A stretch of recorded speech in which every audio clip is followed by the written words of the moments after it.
Good morning everyone चले आसलाम सकाल बेला। तो आमी सकाले एक हल्का फुल्का ब्रेकफास्ट बनाबो। तो तार जोन्नो आमी लंका निते एसेछि आमादेर गाछे। चलो देखो कत सुंदर लंका हयेछे। এই যে আমাদের লঙ্কা গাছ যেখানে বাবা গাছগুলো লাগিয়েছিল, দেখো এই যে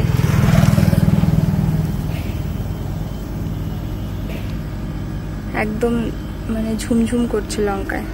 দেখো প্রচুর লঙ্কা হয়েছে।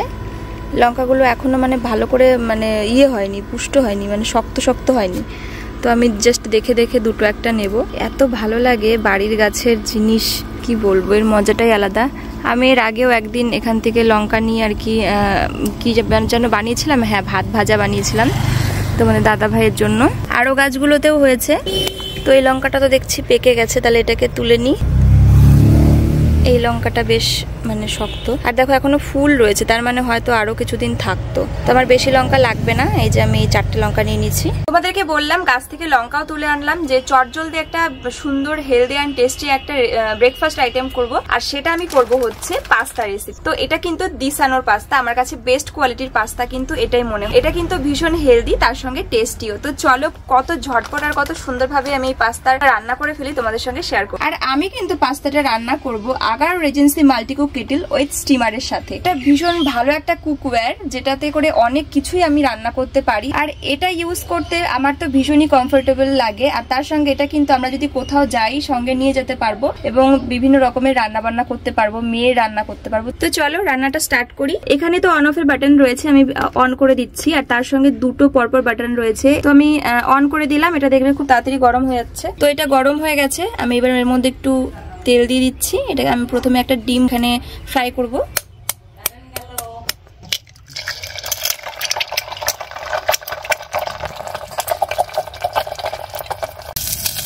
তো ডিমটা আমি একটু ভুজিয়া করে নিলাম, তো বয়েল করে নিয়েছি দিসানোর পাস্তাটা। এবার আমি এর মধ্যে দিয়ে দেবো। এটা ভীষণ ভালো কোয়ালিটির পাস্তা।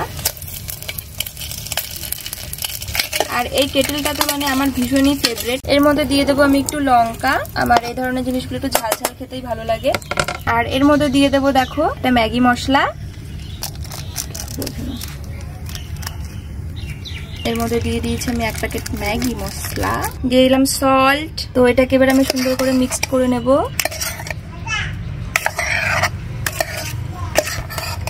তো এর মধ্যে আমি কিন্তু দিয়ে দিলাম এবার আমার ফেভারিট কেচাপ। তো এবার কিন্তু এটাকে আমি মিক্সড করব।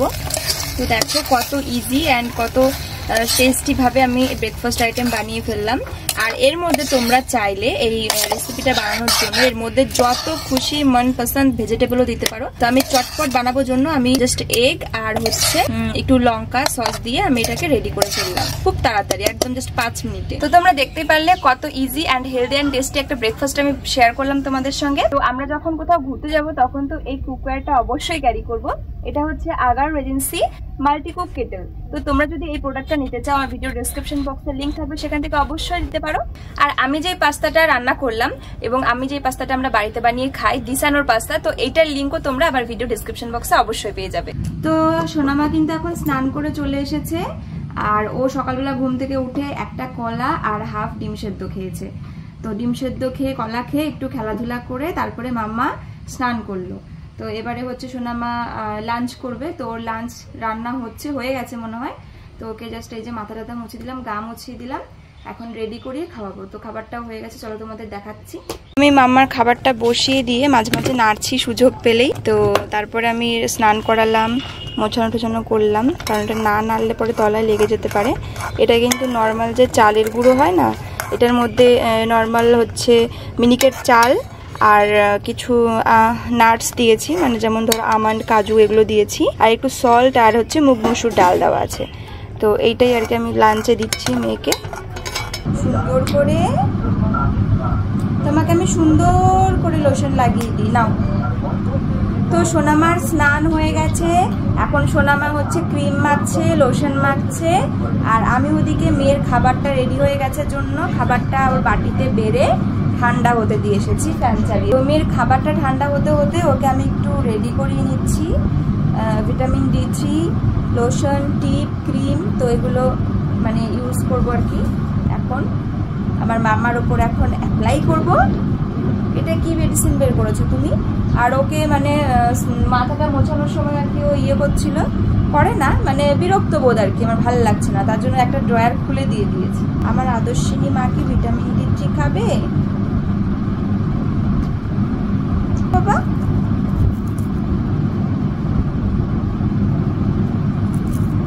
আমি কিন্তু সবসময় বসিয়ে বসিয়ে খাওয়াই, শুয়ে খাওয়ালে কিন্তু গলায় আটকে যাওয়ার সম্ভাবনা থাকে। আর এখন ওর মাথাটা মানে অনেকটাই উঁচু রয়েছে, ওই জন্যই ওকে দিলাম। আর ক্রিম লাগানো হয়ে গেছে মেয়ের। এবার মামা হচ্ছে টিপ পরবে, আর তোমরা সবাই একটু দেখে নাও যে টিপ কিভাবে পরতে হয়, কি করে দুষ্টু না করে সুন্দর করে টিপ পরতে হয়, ঠিক আছে? যারা যারা পারো না মাম্মার কাছ থেকে টিপ পরা শিখে নাও। এই যে এইভাবে চুপটি করে বসে থেকে টিপ করতে হয়, নইলে কিন্তু টিপ নষ্ট হয়ে যায়। তোমরা দেখেছো? এই দেখো, এই যে এরকম করবে, চুপ করে বসে থাকবে, একটু নড়বে না, তারপরে এরকম করে সুন্দর করে তবে টিপ করবে, তাই না মাম্মা? বলো সবাইকে, দেখেছো? আর টিপের পরে একটু পাউডারও লাগাবে, তাই না মা? ওরা দানা হলে পরে টিপটা ঘেটে যাবে। এই যে টিপ পরার পরে সুন্দর একটা পাউডার নেবে, একটা কাপড়ে বা আঙুলে করে এইরকম করে পাউডারটা লাগাবে, বুঝেছো? বলো মা, বুঝেছো? তাই না? টাটা করে দাও, টাটা করে দাও। বললাম আমি এখন লাঞ্চ করতে যাব, টাটা করো। টাটা, আমি এখন লাঞ্চ করতে যাচ্ছি। কি করছো? এই তো পুজো দিলাম। স্নান হয়ে গেছে? হ্যাঁ, স্নান করে পুজো দিয়ে নিলাম। তুমি আবার নাকি বেথা যাবে আজকে? হ্যাঁ, আমার একটু দরকার আছে, যেতে হবে। তুমি মেয়েকে রাখতে পারবে না?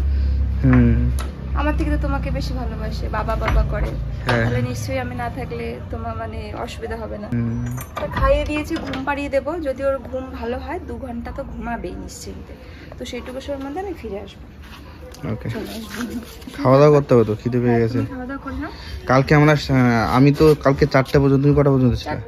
একসাথে তো ঘুমালাম। আমি বিছানায় শুয়ে কাজ করছিলাম, তুমি বসে কাজ করছিলা, ল্যাপটপে বসে কাজ করছিলা। আমি ল্যাপটপে বসে ভিডিও ক্লিপ লিখছিলাম, আর পাপড়ি আমার ছোট ছোট অনেক মানে কাজ, ছবি, তারপর হচ্ছে শর্টস, এগুলো আপলোড করছিল। খিদে পেয়ে গেছে। রোদটা কি দেখেছো, গরমটা কি বিকেল না হলে, রোদ না পড়লে আর বাইরে বেরোনো যায় না। এই সময় না, এই রোদে গরমে বাইরে বেরোলেও মানুষের স্ট্রেস হয়ে যাবে। আর এইভাবেই মানে মানুষ অসুস্থ হয়ে পড়ে, দুর্ঘটনা ঘটে। তোমাদের দাদা ভাই আমাকে নিতে এসছে প্রায় 7-8 বছর পর সাইকেলে। চলো সাইকেলে চেপে যাবো, পারবা না চালাতে? চলো।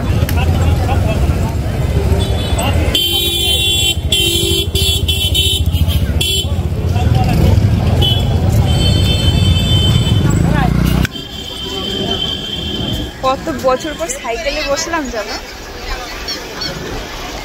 বসতেও হেবি কষ্ট, চালাতে কেমন কষ্ট, তার থেকে বসে থাকতে আরো বেশি কষ্ট লাগছে,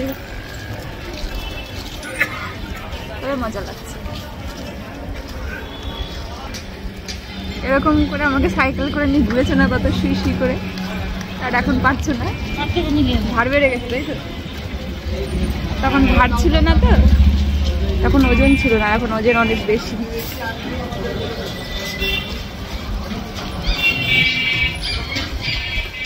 তো যখন বাড়ির থেকে বেরিয়েছি তখনই প্রায় 4টের বেশি বেজে গেছিলো, আর এখন ফিরতে ফিরতে তো 7:30 বেজে গেলো। আর এই যে আমাদের বাড়ি হচ্ছে মোড় থেকে, পাটিকা বাড়ি মোড় থেকে একদমই বেশি দূর নয়। অন্ধকারে দেখাই তো আছে না কিছু, শোনা যাচ্ছে। পাটিকা মোড় থেকে এই যে তোমরা দেখতে পারলে চলে এসছে আর কি বাড়ি। সাইকেলে করে 2 মিনিট, বাইকে করে 1 মিনিট, হেঁটে 5 মিনিট। অন্ধকার না হলে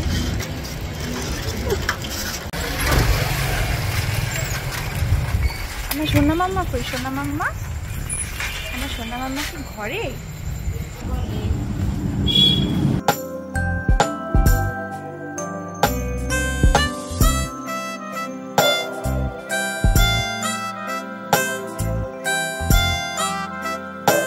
মামা কতটুকু ঘুমিয়েছ আজকে বলো? ওরে হাসি, মা কই? মাকে একটু আদর করে দাও। এটা আদর করো মাকে। কোথায় গেছিল মা? বাবা। Good evening everyone. সন্ধ্যাবেলা চলে আসলাম আমরা আবারও। সন্ধ্যা যদিও নেই, সন্ধ্যা পেরিয়ে গেছে, রাত হয়ে গেছে এখন। তো আমি আর মাম্মা এখন খেলা করছি। আর বাড়িতে এসে ফ্রেশ ট্রেশ হয়ে আগে মাম্মাকে ফিডিং করিয়ে তারপরে খাবার বানালাম, জল ভরলাম, খাবারও খাওয়ালাম। সন্ধ্যার খাবারটা একটুখানি দেরি হয়ে গেল, বুঝতেই পারিনি, কারণ তাড়াতাড়ি করে খাইয়ে দিলে মানে পারফেক্ট সময় হয়ে যেত। একটু আমি শুয়ে বসে খাওয়ালাম আর কি, ওই জন্য দেরি হয়ে গেল। পরে দেখি ঘড়ির কাঁটা তো দৌড়াচ্ছে, তো দেখি অনেক বেজে গেছে। তাহলে মাম্মাকে আবার রাতের খাবার কখন খাওয়াবো? আর 1 ঘন্টা পরেই তো রাতের খাবার খাওয়ার সময় হয়ে যাবে, কিন্তু তখন খেতে পারবে না। তো দেখি কতক্ষণ জায়গা থাকে না থাকে। তবে আমি এখনই আর রাতেরটাও রেডি করে ফেলবো, যাতে তাড়াতাড়ি খাইয়ে দিতে পারি। তো অল্প করে করবো, যেহেতু গ্যাপটা কম হয়ে গেল, তো তাই ওর খেতে আর কি সমস্যা হয়। কি হয়েছে চিবে? খাচ্ছ তুমি একা একা? হ্যাঁ, খাচ্ছটা কি তুমি? কি খাচ্ছ? কি মুড়ি খাচ্ছ ওটা? মানে বড় বড় মুড়ি না চাললে মুড়ি? নরমাল। এখনকার চপ মুড়ি খায়? তোমার কি চপ মুড়ি খাওয়া উচিত? মাম্মা, বাবাকে একটু বকে দাও তো। বলছো কেন তুমি চপ মুড়ি খাচ্ছ? বাবা বকে দাও, মা বকে দাও, বাবাকে একটু বকে দাও। মা বাবাকে বকে দাও, বাবা চপ মুড়ি খাচ্ছে। কত বড় দুঃসাহস! বকে দাও, বকে দাও। আমার কিউটি কিউটি পাই, আমার একটা কিউটি পাই। শোনা মা না, এখন বিছানায় ছেড়ে দিলেই আগে হামাগুড়ি দিয়ে হুড়মুড় করে এই কোনায় চলে আসবে, কোনায় এসে তারপরে খাট ধরে দাঁড়িয়ে থাকবে। এটাই ওর মজা।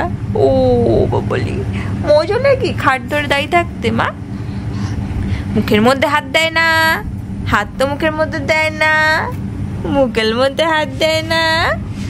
ও মামা, তুমি কিছু দাদু দিদুনের সঙ্গে কথা বলবে? হ্যাঁ, আমার মামা কোনটা? আমার সোনামা কোনটা? আমার সোনামা কোনটা? আমার সোনামা কোনটা? দেখি তো, দেখি তো। এইটা দেখেছো? এটা আমার সোনামা। ওলে বাবালে, এটা হামি দাও মা। আচ্ছা, বাই বাই, বাই বাই। জামাটা লুজ হয়ে গেছে, ঠাম্মি ভালো করে বেঁধে দিতে পারিনি, আরো টাইট করে বাঁধতে হবে। চলো আমি বেঁধে দিই। এখন বেজে গেছে রাত্রি 10টা। তো এই মাত্র জাস্ট মা তরকারি নামালো, রুই মাছের ঝোল। এই যে রুই মাছের ঝোলটা হচ্ছে আলু দিয়ে আর হচ্ছে ঝিঙে দিয়ে। তো একদম গরম গরম। আর আমি এখনই খেতে বসে পড়েছি, কারণ সারাদিন আজকে আমার মানে ঠিকঠাক খাওয়া হয়নি। তো সকালবেলা একদম কালকে রাতে মা বেগুন খাসি করেছিল, সেটা দিয়ে মানে ব্রেকফাস্ট করেছি। আর তারপরে তোমার দাদাভাই খাচ্ছিল, আমি বাজারে গেছিলাম, ওর থেকে 2 গাল জাস্ট ভাত মুখে দিয়ে চলে গেছি। পুরো ছিল বেগুন ভাজা, ঢেঁড়স ভাজা, সয়াবিন আর আমের চাটনি। চাটনি না, টক মানে ঝোল ঝোল।